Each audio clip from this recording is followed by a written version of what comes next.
नमस्कार दोस्तों, स्वागत है आपका आपके अपने YouTube चैनल एक्सीलेंट क्लासेस में।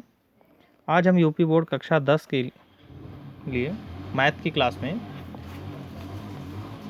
त्रिकोणमिति के कुछ अनुप्रयोग चैप्टर देखेंगे। त्रिकोणमिति के कुछ अनुप्रयोग चैप्टर नंबर 9।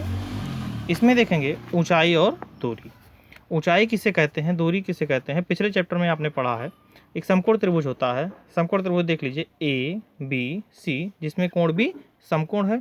कोण भी समकोण कैसे बनेगा, जैसे देख लीजिए इस आकृति में एक मीनार है। एक मीनार है, मीनार का आधार बी है और शीर्ष क्या है, सी है। और मीनार के आधार से कुछ दूरी पर एक बिंदु ए है। एक बिंदु ए है। यहाँ से बिंदु ए से मीनार के शीर्ष को देखने पर एक कोण अंतरित होता है, एक कोण बनता है मनुष्य की आंख पर। इस कोण को बोलते हैं उन्नयन कोण।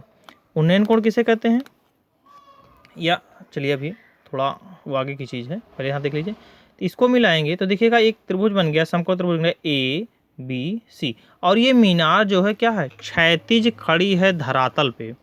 धरातल पे क्षैतिज खड़ी है, कहने का मतलब ये धरातल से 90 अंश का कोण बना रही है। तो ये जो मीनार की ऊंचाई होगी, अगर हम समकोण त्रिभुज देखें, ये लंब है, वही लंब यहाँ पे क्या कहलाएगी, ऊंचाई कहलाएगी।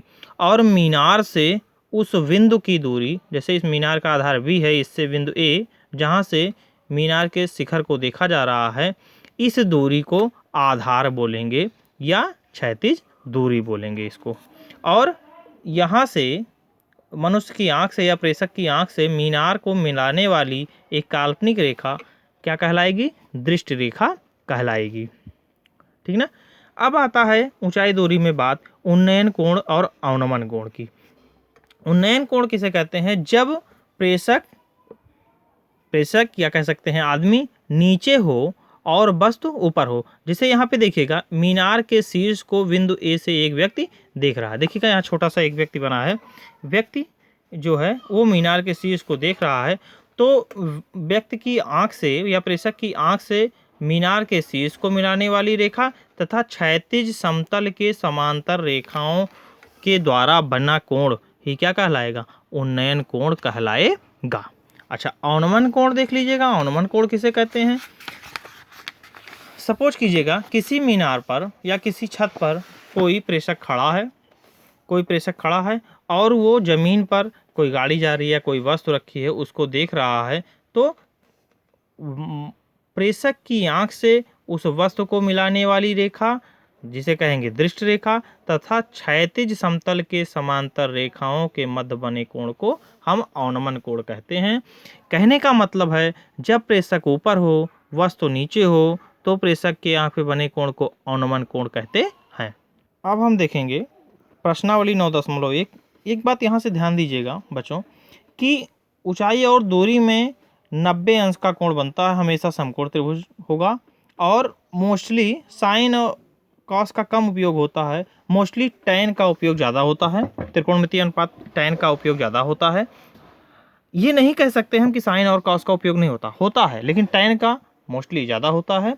अब देखेंगे एक पहला क्वेश्चन देखेगा, कह रहा है सर्कस का एक कलाकार, आप देखे हो जो सर्कस में काम करता है, एक 20 मीटर लंबी डोरी पर चढ़ रहा है। डोरी कितनी है, 20 मीटर लंबी है, जो अच्छी तरह से तनी हुई है, मतलब एकदम खींच के बांधा गया है। और भूमि पर सीधे खड़े खंभे के शिखर से बंधा हुआ है। मतलब डोरी को एक खंभे के शिखर से बांधा गया है और डोरी कितनी लंबी है, 20 मीटर। यदि भूमि स्तर के साथ डोरी द्वारा बनाया गया कोण 30 अंश हो, तो खंभे की ऊंचाई ज्ञात कीजिए। ये फिगर बना है, देखिए ए बी एक खंभा है और यहाँ से एक डोरी ए, मतलब खंभे बी ए के सिर ए से बंधा है और सी तक। देखिए ये आधार से 30 अंश का कोण बना रहा है और डोरी कितनी लंबी है, 20 मीटर लंबी है। तो कह रहा है खंभे की ऊंचाई ज्ञात कीजिए। तो ये 20 मीटर क्या है, ये आप कर्ण कह सकते हो है। और हमको क्या ऊंचा निकालना है, ऊंचाई मतलब लंब कह सकते हैं। ऊंचाई को हमने क्या कहा था, लंब। ए बी लंब है, लंब निकालना कर्ण है। तो किस त्रिकोणमितीय अनुपात में लंब और कर्ण होता है? लंब बटा कर्ण किस में होता है? साइन थीटा में। और थीटा की वैल्यू कितनी है? एंगल 30 अंश है। तो हम क्या ले लेंगे? साइन 30 बराबर लंब ए बी बटा ए सी। चलिए देखते हैं। अब मान लेंगे हम वही फिगर हमने बनाया, ए बी एक खंभा है जिसकी ऊंचाई h है। लिख लीजिएगा, माना ए बी एक खंभा है जिसकी ऊंचाई h है। खंभे के शीर्ष ए से एक रस्सी ए सी बंधी है जो आधार से 30 अंश का कोण बनाती है और रस्सी की लंबाई कितनी है? 20 मीटर है। अब ले लेंगे समकोण त्रिभुज ए बी सी में लंब बटा कर्ण किस में होगा? लंब और कर्ण में रिलेशन साइन में होगा। तो साइन 30 बराबर ए बी बटा ए सी। साइन 30 बराबर क्या हो जाएगा? ए बी बटा ए सी।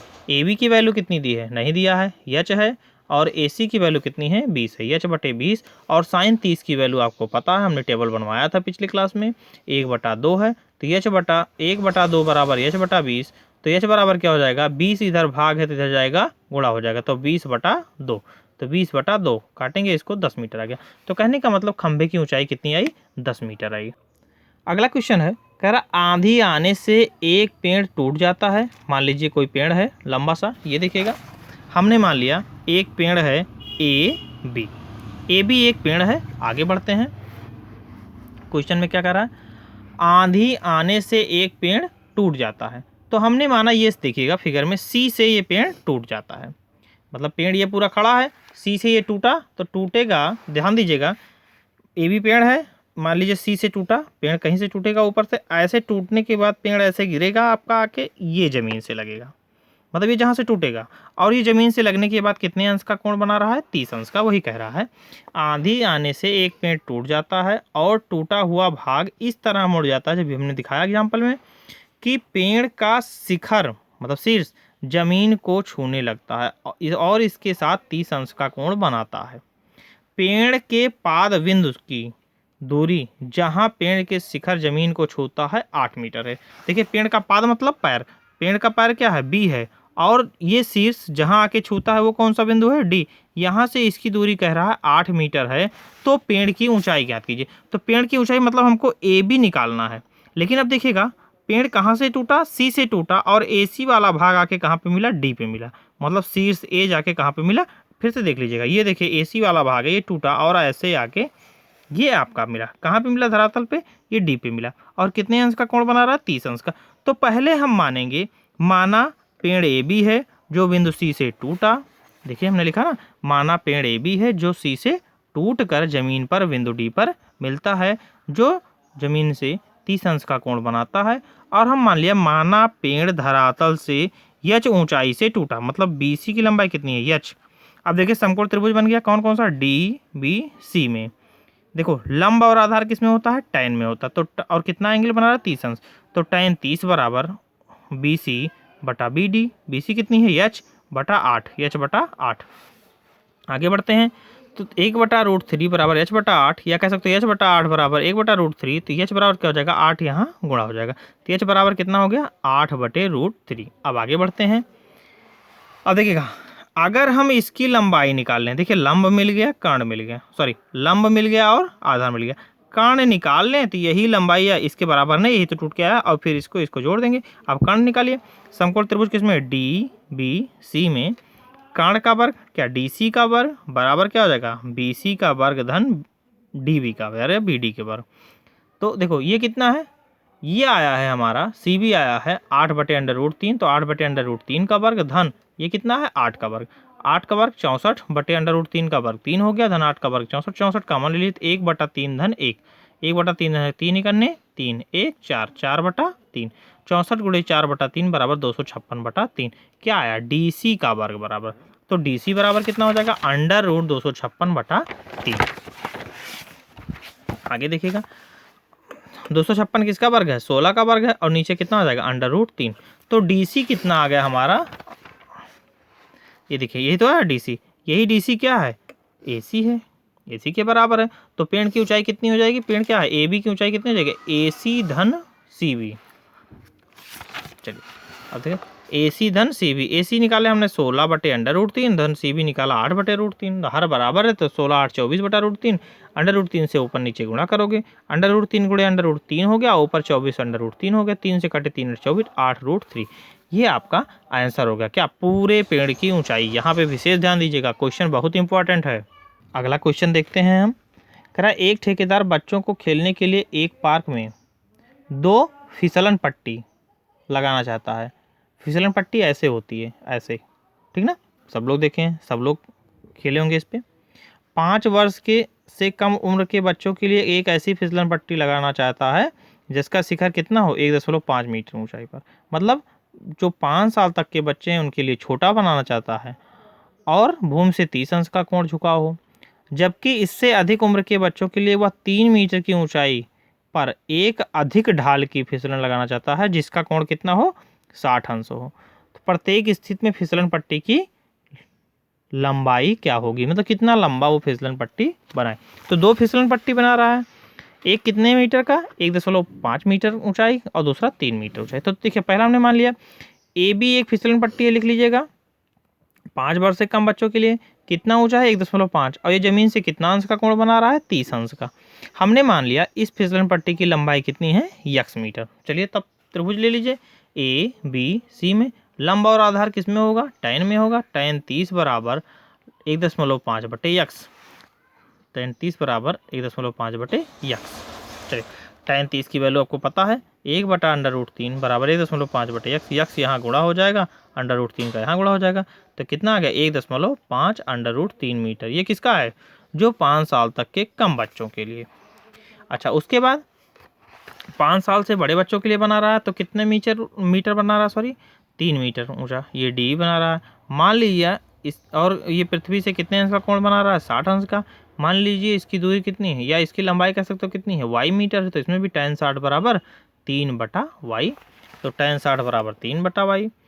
tan 60 की वैल्यू आपको पता है टेबल से, √3 है, तो √3 बराबर 3/y। y इधर चला जाएगा, 3 यहाँ चला जाएगा, 3/√3, फिर √3 से ऊपर नीचे गुणा कर दोगे तो क्या जाएगा, 3√3 अपान √3 गुणे √3, ये 3 हो जाएगा, तो 3 से 3 कट गया, √3, और कितने लंबाई का बनेगा, √3 मीटर का बनेगा।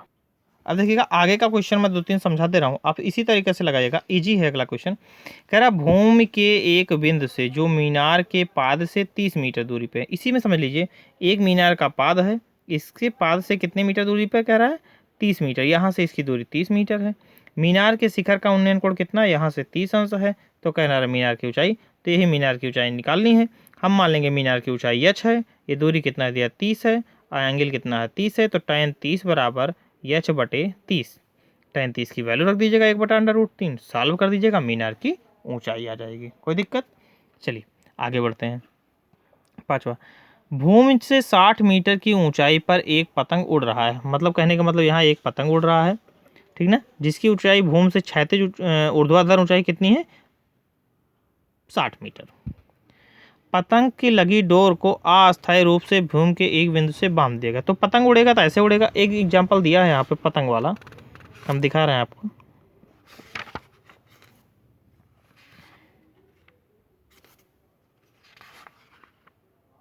ये देखिए, ये तो ना पतंग ये उड़ रहा है, ये पतंग की डोर है, इसको मान लो यहाँ से हाथ में पकड़ा चाहे बांध दिया जाए, और ये ऊर्ध्वाधर ऊंचाई हो जाएगी। ये कितनी है, 60 मीटर है।